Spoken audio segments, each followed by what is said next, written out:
Sayed Ammar, do you follow other social media pages where Secretly, yes, I do. where the point I want to make is now we've got this rise of social media platforms such as Instagram, Facebook, and TikTok.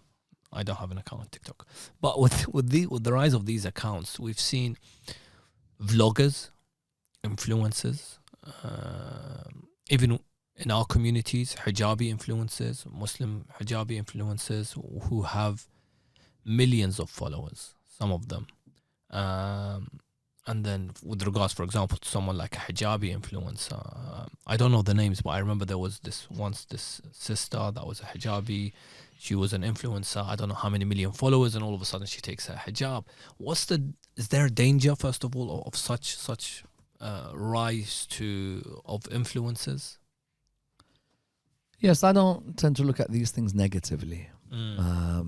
Those sisters who probably started these types of videos started with sincere intentions, and then people may sometimes face certain struggles with their identity, with their families, even with their worldview, and we have to try and give them benefit of the doubt. If there's a sister out there who was giving lectures, for example, she sincerely loves to talk about the religion, and then she went through a period maybe of her own trials and tribulations. Don't look at that and slander.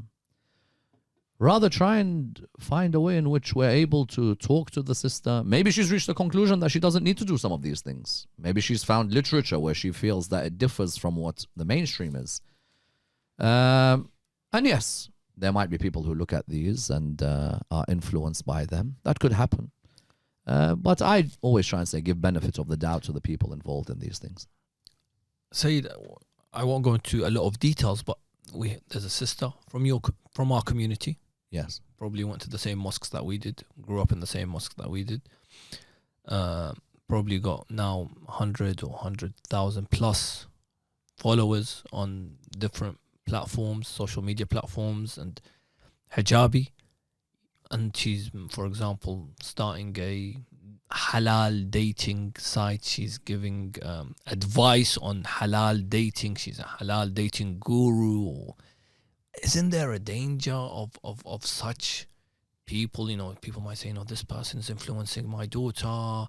My daughter's now going to start dating guys, and she's talking about mut'ah to them, and she's talking to them about sex outside of marriage. This is going to cause a problem for our community. Well, I don't think that sister claims to be an authority in Islamic law. I think she has her own personal space. And that personal space is the media. And on that personal space, she wants to discuss what she's seen in the world and listen to what others think of what she's seen and what others have been through themselves. There's a difference if she claims to be an authority on a subject. And I don't think many of the sisters who have these types of profiles online claim to be the authority. Yes, there might be certain things which they're speaking about which requires a bit more research to know the nuances of the discussion. Secondly, who said that everybody who